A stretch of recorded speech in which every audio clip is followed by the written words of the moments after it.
पवन भैया, हाँ, dam proof कैसे यूज करें छत की लीकेज को रोकने के लिए? सही विधि क्या है डैम प्रूफ की? डैम प्रूफ को इस्तेमाल करने की सही विधि क्या है? जी जी। बहुत बढ़िया क्वेश्चन है।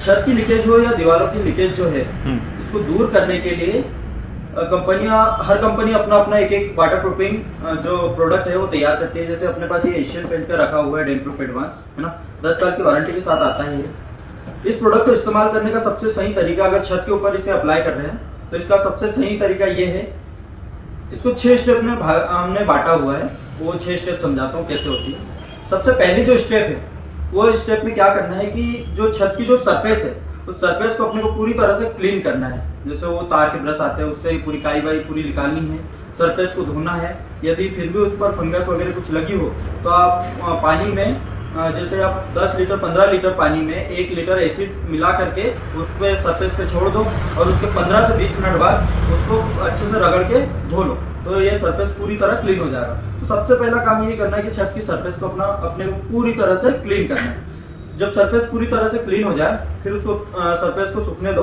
पूरी तरह से ड्राई हो जाए जब सरफेस, तो उसके ऊपर क्या करो, आप देखो कि कहीं क्रैक्स वगैरह तो नहीं आ रही।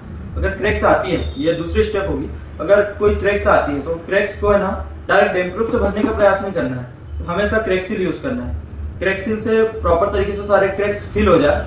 फिल हो जाने के बाद उसको 2 से 3 घंटे क्रैक्सिल को सूख जाने दो। उसके बाद अपने को लेना है डैम प्रूफ, और डैम प्रूफ का जो प्राइमरी कोट है, जो फर्स्ट हैंड यूज होगा, वो अपने को तैयार कर लेना है। वो तैयार ऐसे होगा कि हमें 3:1 के रेशो में हमें डैम प्रूफ और वाटर को मिक्स करना है। मतलब मान लो आप अगर 3 लीटर डैम प्रूफ ले रहे हो तो आपको उसमें 1 लीटर पानी मिलाना है। उसको बढ़िया से मिक्स कर लो और ये रेडी हो गया आपका प्राइमर कोट के लिए डैम प्रूफ। अब इस डैम प्रूफ को प्राइमरी कोट के तौर पे अप्लाई कर दो पूरी सरफेस पे, और जब ये प्राइमरी कोट पूरा अप्लाई हो जाए तो इसे आप छोड़ दो 6 घंटे के लिए प्रॉपर तरीके से ड्राई होने के लिए।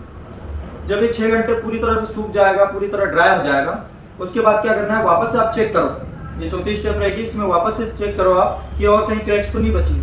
अगर क्रैक्स बचती है तो उसको वापस से क्रैक्सिल से फिल कर दो। फिर 5वीं स्टेप में क्या करना है, हमें 20% पानी और 80% डैम प्रूफ लेना है और सेकेंड कोट अप्लाई कर देना है। फिर सेकेंड कोट अप्लाई करने के बाद वापस से हमें 6 घंटे के लिए इसको प्रॉपर तरीके से सूखने के लिए छोड़ देना है। ठीक है। उसके बाद जो छठी स्टेप आएगी उसमें क्या करना है, अपने को डैम प्रूफ लेना है और डैम प्रूफ में 10% पानी मिलाना है। जो अपना प्योर डैम प्रूफ है उसमें 10% पानी मिलाओ और पानी मिलाने के बाद तीसरा कोट अप्लाई कर दो। इस तरह से 3 कोटिंग अपनी डैम प्रूफ की होगी, तो ये प्रॉपर तरीके से काम करेगा। और इसमें जो 10 साल दिया हुआ है ना, वारंटी की 10 साल, ये लीकेज को नहीं आने देगा। तो ये अपने को इस तरीके से अगर अपन काम करेंगे, इस तरीके से पूरी विधि को अपनाएंगे, तो ये इसकी वारंटी भी सही साबित होगी और इसको इस्तेमाल करने का सही तरीका यही है।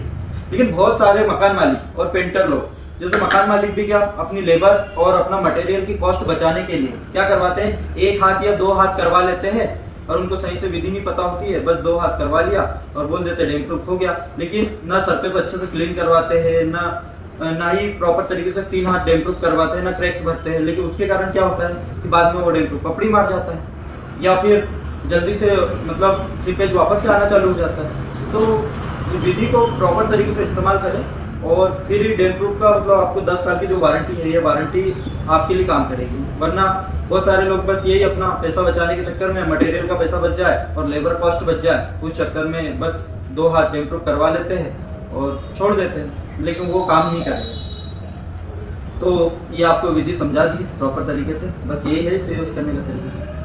थैंक यू पवन भैया बताने के लिए।